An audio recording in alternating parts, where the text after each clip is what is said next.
Hello students, in this lecture we are discussing about uh, poset, lattice and Boolean algebra. First we discuss on poset, that what is poset. तो poset से पहले हमें पता होना चाहिए what is relation, and I think we have discussed about relation, how we define relation, what is equivalence relation, what is reflexive, symmetric, transitive, symmetric, antisymmetric. Before starting this, you have to know about reflexive relation, symmetric relation, antisymmetric, and transitive. Poset is nothing but poset is a relation.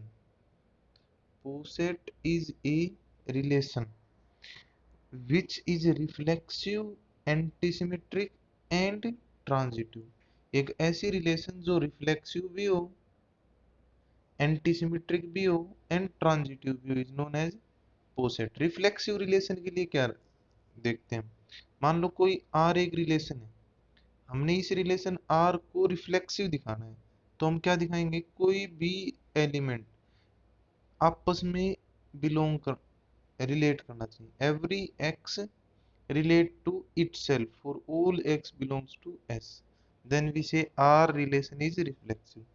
दूसरा भी अपना दूसरा अगर हम पूछें anti symmetric, तो देखो symmetric और एंटी सिमेट्रिक में क्या फर्क होता है।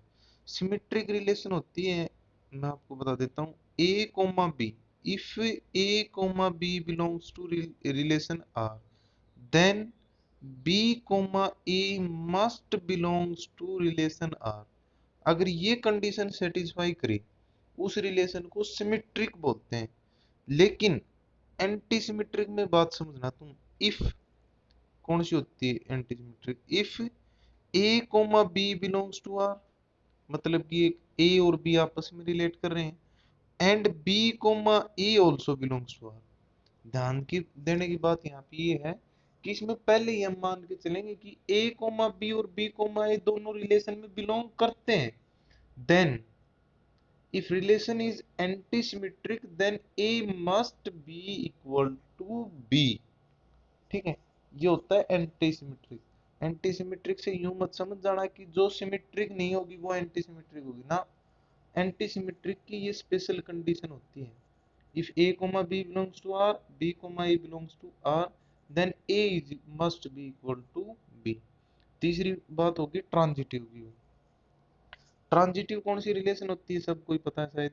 If A comma belongs to R, A और बी आपस में रिलेट करते हैं, and B comma C also belongs to R. तो if relation R is transitive then A comma C must belongs to R. इसको हम दूसरी सेंस में यू भी लिख सकते हैं, कैसे, if A relate to B and B relate to C, मतलब ए बी से रिलेट करता है, बी सी से रिलेट करता है। तो अगर रिलेशन को एंटी ट्रांजिटिव होना है तो ए सी से भी रिलेट करना चाहिए।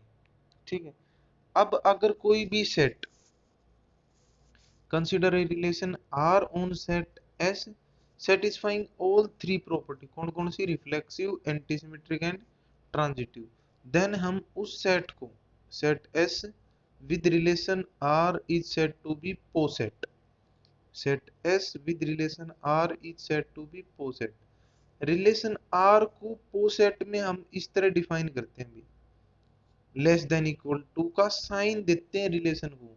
ध्यान देना, less than equal to doesn't means कि हम कंपैरिजन करें, कंपैरिजन वाली बात नहीं है यहाँ पे। रिलेशन का सिंपली साइन दे दिया हमने, लेस देन इक्वल टू। तो S with less than equal to relation is poset if set S with relation less than equal to satisfy three conditions, which are that reflexive, antisymmetric and transitive। तो पोसेट का मतलब समझ गए। अब example देखते हैं हम, कंसीडर ए सेट, ऐसे एक सेट दे रखे है, रिलेशन दे रखी है सबसेट की, तो हमने बताना पावर सेट, पावर सेट बना लेंगे सेट का भी हम, power set of set S with relation subset की, रिलेशन कौन सी यहाँ पे, सबसेट वाले। तो चाहे यूं कह दो कि आर जो रिलेशन हमने डिफाइन की है वो है सबसेट वाले, या फिर आर रिलेशन को हमने लेस देन इक्वल टू का सिंबल असाइन कर दिया था, तो हम कह सकते हैं less than equal to symbol here represent subset. ठीक है, तो सबसे पहले तो हमने सेट किस पे रिलेशन डिफाइन करनी, पावर सेट पे। तो पहले हम लिखेंगे power set of set S, S set है ए बी सी, इसका पावर सेट लिखेंगे, तो यहाँ पे दे रखे ये पावर सेट लिख देंगे। ठीक है, फिर हमने इस पे रिलेशन वाली कंडीशन सेटिस्फाई करवानी है। पहली कंडीशन होती है भाई रिफ्लेक्सिव, यहाँ पे जितने भी सेट हैं वो एक दूसरे के सबसेट तो है ही। जैसे फॉर एग्जांपल मान लेता हूँ ए सेट है यहाँ पे, तो वो ए का तो सबसेट है ही, समझ रहे हो ना। इसका मतलब for all set A belongs to power set of S, मतलब पावर सेट से हम कोई भी सेट उठाएं कोई भी, तो वो आपस में रिलेट तो करेंगे ही, आपस में रिलेट करेंगे, या फिर यूं कह दो एक दूसरे के सबसेट तो होंगे ही होंगे। और सबसेट ही यहाँ पे रिलेशन बता रहा है, तो सबसेट वाले साइन को हटा के साइन रिलेशन वाली बात लिख दो। ठीक है, तो रिफ्लेक्सिव हो गया। फिर हमने देखना है एंटीसिमेट्रिक। एंटीसिमेट्रिक के लिए क्या मतलब भाई, यहाँ पे दे रखा है कि कोई भी सेट ए पावर सेट में से हमने उठाया और वो किसी दूसरे सेट बी का सबसेट है, एक तो ये कंडीशन दे रखी है। और पावर सेट से हमने बी सेट उठाया, वो ए का सबसेट है। तो ऐसा कब होता है सबसेट के केस में, हमें बिल्कुल अच्छे से पता है कि एक सेट दूसरे का सबसेट, दूसरा पहले का सबसेट, इसका मतलब दोनों सेट कैसे हैं, इक्वल सेट है। और ये कंडीशन किसकी होती है, अपनी एंटीसिमेट्रिक की। लास्ट बस क्या, ट्रांजिटिव। मान लो हमने पावर सेट से कोई भी तीन सेट उठाए, एक ए एक बी एक सी, तीनों किसके सबसेट हैं, किससे बिलोंग करते हैं, पावर सेट से। हमने मान लिया कि ए बी का सबसेट है और बी सी का सबसेट है, तो ये तो हम अच्छे से ही जानते हैं। सबसेट मींस कंटेनमेंट, ए पूरे का पूरा बी में कंटेन करता है और बी पूरे का पूरा सेट किस में कंटेन कर रहा है, सी में। तो क्या हम यूं नहीं बोल सकते कि ए बी सी में कंटेन करेगा जी। ठीक है, और अगर ए सी में कंटेन करेगा मतलब ए सी का सबसेट है, तो it is surely we can say that A also relate to set C. तो अगर दो सेट आपस में रिलेट करते हैं और फिर हम इस तरह की कंडीशन दिखा दें, then relation is also said to be transitive. तो तीनों कंडीशन सेटिस्फाई करके यहाँ पे कौन सा सेट था अपना, पावर सेट का रिलेशन यहाँ पे लेस देन इक्वल टू थी।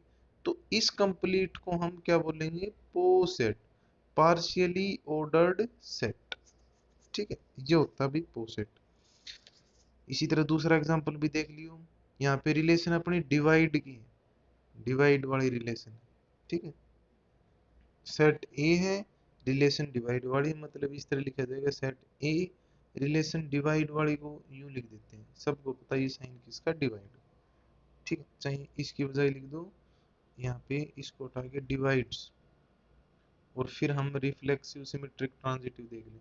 रिफ्लेक्सिव में तो क्या देखना, हर नंबर अपने आप को डिवाइड तो करता ही है, तो यहाँ पे हम सिंपली यूं लिख सकते हैं for all A belongs to A में से कोई भी एलिमेंट ले, A always divide itself, then reflexive.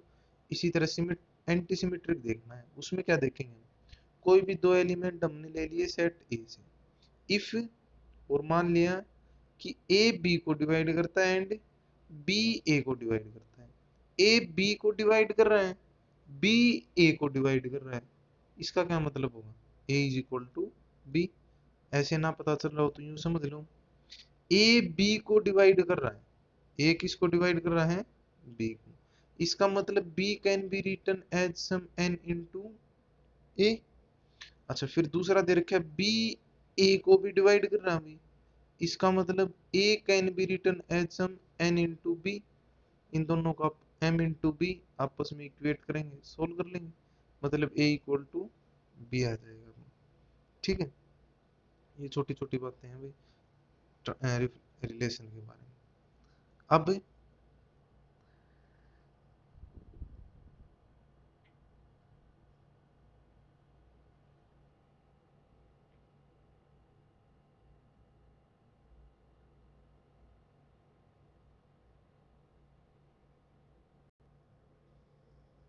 Hash diagram का पता करने के बाद अपनी नेक्स्ट बात है एलिमेंट्स ऑफ पोसेट। पोसेट में मैक्सिमम एलिमेंट कौन सा होगा, मिनिमम एलिमेंट कौन सा होगा।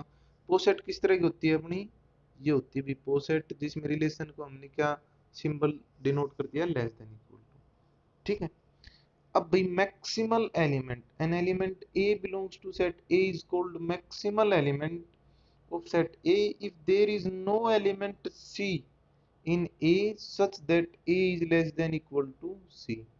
मतलब कि सेट ए का small letter a maximal element होगा if there does not exist any C, कोई भी ऐसा सी एग्जिस्ट नहीं करे जिससे A less than equal to C. ध्यान रखो यहाँ पे less than equal to doesn't mean the comparison of A and C. here less than equal to means that relation which is defined be there which makes set as a poset। ठीक है। मतलब कि simple सी बात है any element is said to be maximal element if a there does not exist any element c such that a is related to c। इसी तरह minimal element की भी डेफिनेशन हो जाएगी, an element B belongs to A is called a minimal element if there is no element c in a such that c is less than equal to b। उससे छोटा element नहीं होना चाहिए और a से बड़ा एलिमेंट c नहीं होना चाहिए। मतलब कि ये जो दो c लिख रखा है इस तरह का c एग्जिस्ट नहीं करना चाहिए दोनों केस में। देन फर्स्ट केस में तो a को हम मैक्सिमल एलिमेंट बोलेंगे, सेकंड केस में b को मिनिमल एलिमेंट बोलेंगे। ठीक है। एक नीचे एग्जांपल दे रखे हैं वो डिस्कस करें। Determine all maximal and minimal element of the poset. Maximal elements are B and F. देखो यहाँ पे बी एलिमेंट और एफ एलिमेंट। मैक्सिमल एलिमेंट देखने के लिए अगर हमने उसका हैश डायग्राम बना दिया तो जो टॉप पोजीशन पे मतलब जो सब एलिमेंट से ऊपर लिखे गए हैं that elements are said to be maximal element, और जो सब एलिमेंट के नीचे की पोजीशन पे लिखे गए हैं सबसे नीचे वो मिनिमल एलिमेंट, सबसे ऊपर मैक्सिमल एलिमेंट। तो मिनिमल एलिमेंट कौन कौन से हो जाएंगे, A and E, maximal B and F. ये था भाई इसमें। मैक्सिमल मिनिमल के बाद बात आती है अपर bound and lower bound. Upper bound क्या होगा, देखो consider b be a subset of partially ordered set a, an element x belongs to a is called an upper bound if y is less than equal to x for every y belongs to b। मतलब same maximal element वाली condition होती है यहाँ पे। मतलब वहां पे जितने भी एलिमेंट हो वो सारे उससे छोटे हों then this element is said to be upper bound. Same case lower bound का होता है, जितने भी एलिमेंट हो उस सेट के जितने भी एलिमेंट हो वो सारे उससे बड़े हों then this element is said to be lower bound. ये अपर बाउंड और लोअर बाउंड की कंडीशन है। जैसे एग्जांपल देख लेते हैं नीचे की। Example number 15 the upper bound of B. यहाँ पे अपर बाउंड कौन कौन से हैं अपने, E F and G, because every element of B is less than equal to E F and G. यहाँ पे देखा जाए तो ई भी अपर बाउंड एलिमेंट नहीं होगा। क्यों नहीं होगा, क्योंकि ई से बड़े एलिमेंट तो इस सेट में है ना अपने पास। कौन कौन से, एफ एंड जी। तो दो एलिमेंट है F and G are upper bound. यहाँ पे ई अपर बाउंड नहीं हो सकता, थोड़ा सा गलत लिख रखे हैं। नीचे देखो ए एंड बी दोनों सेम पोजीशन में, तो लोअर बाउंड कौन कौन से हो जाएंगे, ए एंड बी। सेम बात अगर मैक्सिमल एंड मिनिमल एलिमेंट की बात करूंगा तो वो भी तो यही थे, मैक्सिमल भी एफ एंड जी, मिनिमल भी ए एंड बी। ठीक है। इसी तरह मैक्सिमल मिनिमल और अपर बाउंड और लोअर बाउंड की बात कर लेते हैं। अब सबसे इंपॉर्टेंट बात है सुप्रीमम एंड इन्फिमम। सुप्रीमम क्या होता है, लीस्ट अपर बाउंड। मतलब जितने भी हम अपर बाउंड निकालेंगे उनमें सबसे छोटा अपर बाउंड। जितने भी अपर बाउंड हम निकालेंगे उनमें सबसे छोटा upper bound is known as least upper bound, second name as supremum.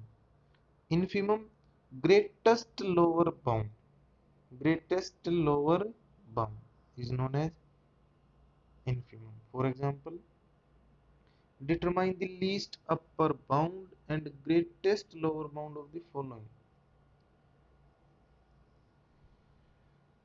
इससे अच्छा हम नेक्स्ट एग्जांपल नंबर 20 देख लेते हैं। यहाँ पे लीस्ट अपर बाउंड और ग्रेटेस्ट लोअर बाउंड। देखो भाई, greatest lower bound of set B are, देखो बी सेट है यहाँ पे कोई, वेयर बी इज 10 to 20। मान लो हमें सिर्फ दो एलिमेंट लिए, एक तो 10 और एक 20, एक सेट ये बन गया ना भाई अपना। और इस सेट पे का हम पहले अपर बाउंड निकालना चाहते हैं, तो हमने पो सेट देखा नीचे, फिर एलिमेंट देखो 10 to 20, यही है, इसी पोजीशन पे रखे। इनसे ऊपर कौन कौन से एलिमेंट हैं? 10 to 20 में 10 और 20 के ऊपर एलिमेंट जो हैं उन पे थोड़ा सा फोकस करो, कौन कौन से। अच्छा, सेट था अपना 10 to 20। तो मैं पहले बात करता हूँ अपर बाउंड की, एक ही एग्जांपल में समझ जाना भाई, सारी बातें आसानी से समझ आएंगी। अपर बाउंड कौन कौन से, देखो 10 to 20 का अपर बाउंड है भाई 100। अच्छा, इसका 20 भी तो अपर बाउंड है, 20 से दोनों एलिमेंट छोटे या बराबर बोल सकते हैं, और 20 और उसके बाद 100, दोनों अपर बाउंड है। अब लोअर बाउंड की बात बात करता हूँ। इनसे नीचे वाली पोजीशन पे कौन कौन से एलिमेंट आ रहे हैं? 5 भी आ रहे हैं, 2 भी आ रहे हैं, 1 भी आ रहा है, और 10 भी। तो यहाँ पे जो एलिमेंट है इन दोनों में छोटा है, दोनों में छोटा तो 10 ही है। अब बात करते हैं ग्रेटेस्ट लोअर बाउंड, ये लोअर बाउंड है, ग्रेटेस्ट लोअर बाउंड। तो इनमें बड़ा 5, 1, 2 और 10, 10 है भाई यहाँ पे तो बड़ा। पोजीशन वाइज है, डायग्राम से देखना, हमने इनकी न्यूमेरिक वैल्यू से नहीं देखना। तो यहाँ पे बड़ी वैल्यू कौन सी, 10। तो अपना ग्रेटेस्ट लोअर बाउंड कितना हो जाएगा इस सेट का, 10। अब least upper bound, least upper bound कितना हो जाएगा, 20, क्योंकि 20 से ऊपर है 100। ठीक है, इस तरह निकालेंगे हम greatest lower bound and least upper bound. तो यहाँ पे देख लेना।